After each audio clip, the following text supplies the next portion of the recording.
नमस्कार बंधुरा दीपिकार रान्नाघरे आपनादेर सकलके स्वागतम। आज निये एसेछि रेस्टुरेंटेर स्वादे पेঁয়াজ रसुन छाड़ा मशला पनिर रेसिपि, जेटी बाड़ीते खूब सहजेई झटपट बानिये नेওয়া যায়।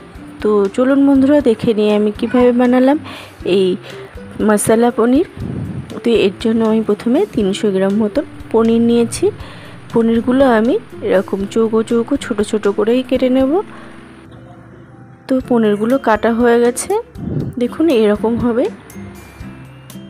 এরপর একটা কড়াই গরম করতে বসিয়েছি। কড়াইটা গরম হওয়ার পর দিয়ে দিলাম 4 টেবিল স্পুন সরষের তেল। আপনারা এখানে সাদা তেলও ইউজ করতে পারেন। এবার পনিরগুলো আমি তেলের মধ্যে দিয়ে দিলাম। এবার একটু হালকা হাতে নাড়াচাড়া করে ব্রাউন করে ভেজে নেব। দেখুন পনিরের কালার আসতে শুরু করেছে, হালকা লাল লাল হয়ে আসছে। তো পনিরগুলো আমার ভাজা হয়ে গেছে, দেখুন একদমই লাল লাল হয়ে আসছে। এবার পনিরগুলো আমি নামিয়ে নেব।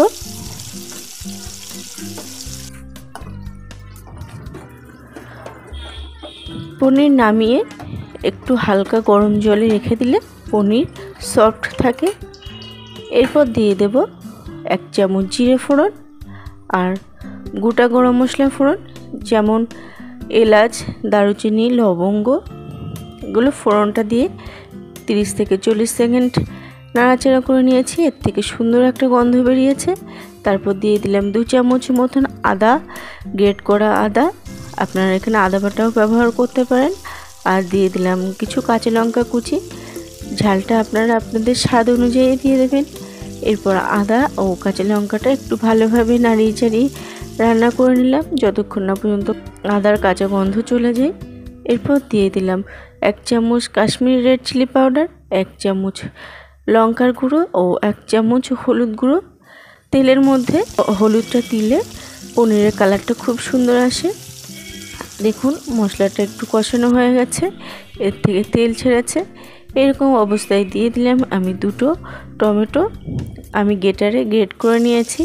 আপনারা টমেটোটা মিক্সিতেও পেস্ট করে নিতে পারেন। এরপর মশলাটা আরেকটু ভালোভাবে কষিয়ে নিলাম। দিয়ে দিলাম স্বাদ অনুযায়ী লবণ ও 1 চামচ চিনি, আর দিয়ে দিলাম জিরে গুঁড়ো ও ধনে গুঁড়ো। চিনিটা দিলে স্বাদের ব্যালেন্স ভালো হয়। এবার সমস্ত উপকরণগুলো ভালোভাবে কষিয়ে নেব। দেখুন মশলা থেকে তেল ছাড়তে শুরু করেছে, মানে মশলাটা কষানো হয়ে গেছে। আর একটু ভালোভাবে কষিয়ে নিয়েছি। এবার গ্যাসটা আমি অফ করে দিয়েছি। দিয়ে আমি দিয়ে দিলাম 2 টেবিল স্পুন ফ্যাটানো টক দই। গ্যাস অন থাকলে বা মশলাগুলো খুব গরম থাকলে কিন্তু টক দই ফেটে যাওয়ার সম্ভাবনা থাকে। তো গ্যাস অফ করে টক দইটা মশলার সাথে ভালোভাবে কষিয়ে নিতে হবে। এরপর গ্যাস অন করে দিয়ে দিলাম পরিমাণ মতন জল।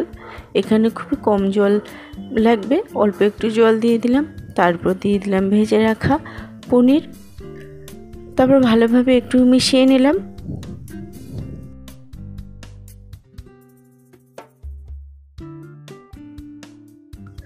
তারপর ঢাকা দিয়ে আমি 10 মিনিট মতো রান্না করে নেব। তো বন্ধুরা দেখুন 10 মিনিট পরে গ্রেভিটা হয়ে এসছে, মশলা পনিরটাও একটু কষা কষা হয়ে গেছে।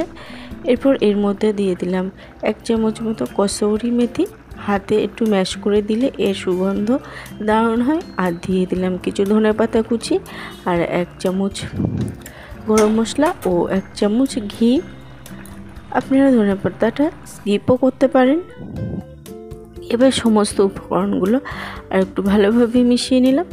নিয়ে আমি আরও 2 থেকে 3 মিনিট মতো নাড়াচাড়া করে হালকা হাতে রান্না করে নেব। তো বন্ধুরা দেখুন মশলা পনিরটি রেডি হয়ে গেছে। এটি আপনারা ভাত, রুটি, পরোটা সব কিছুর সঙ্গে খেতে পারেন। এ দুর্দান্ত স্বাদের হয়ে থাকে। তো নামিয়ে নিলেই রেডি হয়ে গেল আজকের মশলা পনির। তো বন্ধুরা রেসিপিটা আপনাদের কেমন লাগলো অবশ্যই কমেন্ট করে জানাবেন। ভালো লাগলে একটা লাইক দেবেন। আর আমার চ্যানেল নতুন বন্ধু হয়ে থাকলে চ্যানেলটি সাবস্ক্রাইব করার অনুরোধ রইল। আজ এই পর্যন্তই। আবারও হাজির হব অন্য কোনো রেসিপির সাথে। সবাই ভালো থাকবেন, সুস্থ থাকবেন। রাধে রাধে।